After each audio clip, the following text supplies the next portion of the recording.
कभी ऐसा होता है कि कोई नया काम शुरू तो बड़े जोश से करते हैं, लेकिन सारी मोटिवेशन, सारा जोश बस 2 दिन में फुर। आज हम इसी पहेली को सुलझाने वाले हैं कि वो अटूट निरंतरता आखिर बनती कैसे है। ये एक ऐसा सवाल है जिससे हम में से ज्यादातर लोग जूझते हैं, है ना।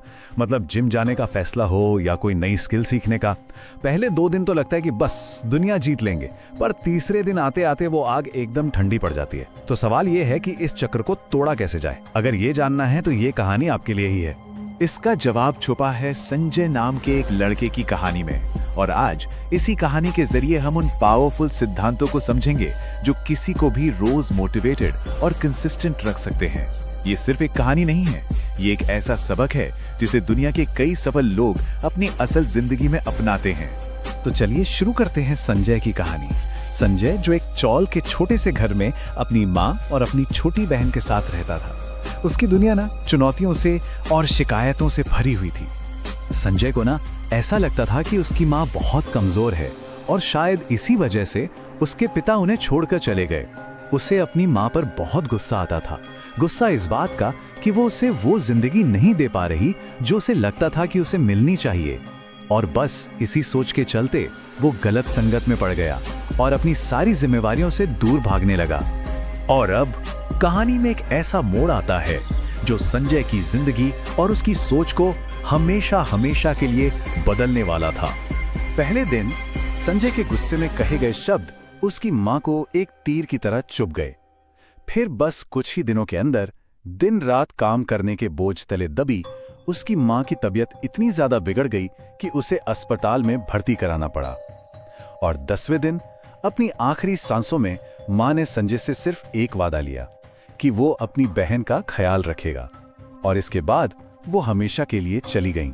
माँ के जाने के बाद संजय पर मानो पछतावे का पहाड़ टूट पड़ा, लेकिन उसे एक चीज साफ साफ समझ आ गई थी कि अब रोने या शिकायत करने का वक्त नहीं है। और बस उसी दिन से वो एक लड़के से एक जिम्मेदार आदमी बन गया। तो ठीक है, अब जरा इसमें गहराई से उतरते हैं। संजय की इसी नई हकीकत से हमें वो पहला और सबसे जरूरी सबक मिलता है, जो सीधा सीधा उस सवाल का जवाब है कि हमारी मोटिवेशन आखिर खत्म होती क्यों है। देखिए, अक्सर हम कंसिस्टेंट इसलिए नहीं रह पाते क्योंकि हमारे पास हमेशा एक प्लान बी होता है ना। जब तक हमारे पास पीछे हटने का कोई रास्ता है, भागने का कोई ऑप्शन है, हम कभी भी अपना सब कुछ दांव पर लगाते ही नहीं। मोटिवेशन इसीलिए खत्म होती है क्योंकि उसे बनाए रखने की कोई मजबूरी नहीं होती। अब संजय को देखिए, उसके पास कोई ऑप्शन था ही नहीं। उसे काम करना ही था, अपनी बहन का ख्याल रखना ही था। जब जिंदगी आपको ऐसी सिचुएशन में डाल देती है ना, जहां कोई दूसरा रास्ता ही न बचे, तो कंसिस्टेंसी कोई चॉइस नहीं रहती, बल्कि जीने की एक शर्त बन जाती है। तो चलिए वापस संजय की कहानी पर चलते हैं और देखते हैं कि ये कोई ऑप्शन नहीं वाला सिद्धांत असल जिंदगी में काम कैसे करता है। तो हुआ ये कि संजय ने रेस्टोरेंट के मालिक से झूठ बोल दिया कि उसे खाना बनाना आता है ताकि बस नौकरी मिल जाए। लेकिन अब उसे एक कुकिंग कंपटीशन जीतना था और वक्त था सिर्फ 1 महीना। उसके पास कोई रिसोर्स नहीं था, तो वो हर दिन रेस्टोरेंट में देर तक रुकता, फ्री वाईफाई से वीडियोस देखता और पता है क्या, अपनी कल्पना में ही खाना बनाने की प्रैक्टिस करता। फिर कंपटीशन का दिन आया। संजय बहुत घबराया हुआ था, जाहिर है, लेकिन उसने पूरे कॉन्फिडेंस के साथ खाना बनाना शुरू किया। जल्दबाजी में उसकी उंगली कट गई, उसका हाथ भी जल गया, पर वो रुका नहीं। उसने हार नहीं मानी। क्यों? क्योंकि उसे बस अपनी बहन का चेहरा और अपनी माँ से किया हुआ वादा याद था। उसने जैसे तैसे अपनी डिश तो पूरी कर ली, लेकिन वो कंपटीशन में आखिरी नंबर पर आया। और जब टेस्टिंग हुई तो ये भी पता चला कि उसका खाना सबसे टेस्टी भी नहीं था। मतलब इतनी मेहनत के बाद भी वो कंपटीशन हार गया। संजय बहुत निराश था, जाहिर सी बात है, लेकिन अगले दिन वो फिर से काम पर आया। मालिक ने उसे अपने पास बुलाया और सच पूछा। संजय ने अपना झूठ मान लिया। देखिए, मालिक को उसका झूठ तो पसंद नहीं आया, लेकिन वो इस बात से बहुत इंप्रेस हुआ कि कोई बिना किसी साधन के सिर्फ 1 महीने में इतनी मुश्किल डिश बनाना कैसे सीख सकता है। और यहीं इस कहानी का सबसे जरूरी सबक सामने आता है। मालिक ने उसे हेड शेफ तो नहीं बनाया, लेकिन उसे असिस्टेंट की नौकरी ऑफर की। और पता है सैलरी कितनी? उसकी मौजूदा सैलरी से 5 गुना ज्यादा। मतलब संजय की मेहनत और उसकी लगन ने उसे जीत से भी कहीं बड़ा इनाम दिला दिया था।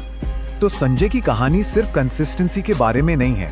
असली सवाल तो ये है कि वो हारने के बाद भी हिम्मत कैसे जुटा पाया। ये हिम्मत आती है मेंटल स्ट्रेंथ से, मानसिक शक्ति से। और इसके 4 मेन पिलर्स हैं जो संजय ने अनजाने में ही अपनी जिंदगी में अपना लिए थे।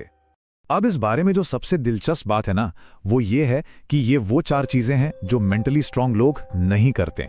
पहला, वो अपने लिए अफसोस नहीं करते। मां के जाने के बाद संजय बैठकर अपनी किस्मत को कोस सकता था, पर उसने ऐसा नहीं किया। दूसरा, वो उन चीजों पर फोकस नहीं करते जिन्हें वो कंट्रोल नहीं कर सकते। संजय के पास पैसे नहीं थे, ट्रेनिंग नहीं थी, उसने इस पर रोने के बजाय उस चीज पर ध्यान दिया जो उसके हाथ में थी, जैसे रेस्टोरेंट का फ्री वाईफाई। तीसरा, वो बदलाव से डरते नहीं हैं।